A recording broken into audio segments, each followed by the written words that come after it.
Hi hello வணக்கம். இன்றைக்கி சூப்பரான சுட சுட கமன்னு ஒரு ரெசிபியோடு வந்திருக்கேன்.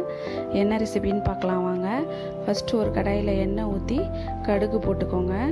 கடுகு பொரிஞ்சதுக்கப்புறமா கடலப்பருப்பு, உளுத்தம்பருப்பு இது ரெண்டும் போட்டு கலர் மாறுற அளவுக்கு விடுங்க. ஏன்னா எங்களுக்கு கடலப்பருப்பு பிடிக்கும், அதனால் நான் நிறைய ஆட் பண்ணியிருக்கேன். உங்களுக்கு வேணான்னா கொஞ்சமாக கம்மி பண்ணிக்கோங்க. அதுக்கப்புறமா வெங்காயம் ஆட் பண்ணிக்கோங்க. இந்த முட்டை சாதத்துக்கு வெங்காயம் தான் ரொம்ப மெயின் இன்க்ரீடியன்ட். வெங்காயம் வந்து கொஞ்சம் நல்லா ஜாஸ்தியாகவே ஆட் பண்ணிக்கோங்க. நான் ஒரு 2 குழந்தைங்களுக்கு செய்கிறேன். இதில் இது வந்து பார்த்திங்கன்னா டேஸ்ட்டு சூப்பராக இருக்குங்க. நீங்கள் ஹோட்டலில் வாங்கி சாப்பிட்ற எக் ரைஸை விட இந்த ரைஸ் சாப்பிட்டிங்கன்னா நீங்கள் இதுக்கு மேலே கடைக்கு போகவே மாட்டீங்க. அவ்வளோ சூப்பராக இருக்கும் இதோட டேஸ்ட்டு. நாங்கள் காலேஜ் படிக்கும்போது காலேஜ்க்கு இது தான் எடுத்துகிட்டு போவோம். முட்டை ரைஸுன்ட்டு இது டிஃபன் பாக்ஸே காலி ஆகிடும் பிரேக் டைம்லேயே, அந்த அளவுக்கு டேஸ்ட்டாக இருக்கும் இந்த சாதம். எக்கு வந்து ஒரு 4-5 எக்கு எடுத்து உடச்சி ஊற்றிக்கோங்க. நல்லா கைவிடாமல் கிளறி எடுத்துட்டு அதுக்கப்புறம் நம்ம சாம்பார் மிளகாத்தூள் போடுவோம் பார்த்திங்களா, அந்த சாம்பார் மிளகாத்தூள், சால்ட்டு இது 2 மட்டும் போட்டு நல்லா அடிச்சுக்கோங்க. கரண்டி வச்சு நல்லா மிக்ஸ் பண்ணிக்கோங்க. சூப்பராக இருக்குங்க இந்த சாதம். நீங்கள் செஞ்சு பார்த்துட்டு எப்படி இருக்குன்னு எனக்கு கண்டிப்பாக நீங்கள் சொல்லணும்.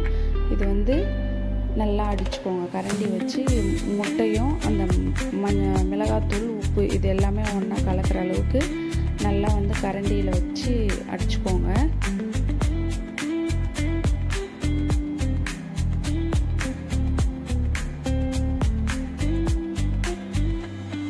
அதுக்கப்புறமா வடித்து வச்ச சாதம் நீங்கள் உதிரியாக வடித்து வச்சுக்கோங்க.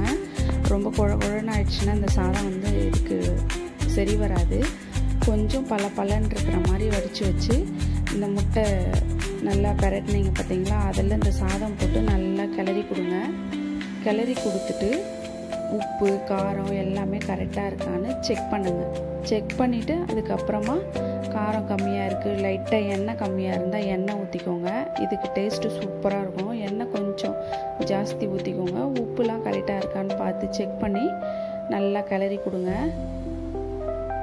சிம்பிளான ரெசிபிங்க, யார் வேணாலும் செய்யலாம். இது வந்து பேச்சுலர்ஸ், ஹவுஸ் ஒய்ஃப் சட்டுன்னு செஞ்சிடலாம். இந்த ரெசிபி வந்து பார்த்திங்கன்னா என்ன செய்கிறது, ஸ்கூலுக்கு லஞ்ச் பாக்ஸாகவே கொடுத்து விடலாம். வேறு லெவலாக இருக்கும் இந்த ரெசிபி வந்து பார்த்திங்கன்னா. இது போல் ஈஸியான ரெசிபி வேணும்னா என்னோடய சேனலை ஃபாலோ பண்ணிக்கோங்க. நான் வந்து நெக்ஸ்ட்டு இன்னொரு ஈஸியான ரெசிபியோடு வரேன். பாய்.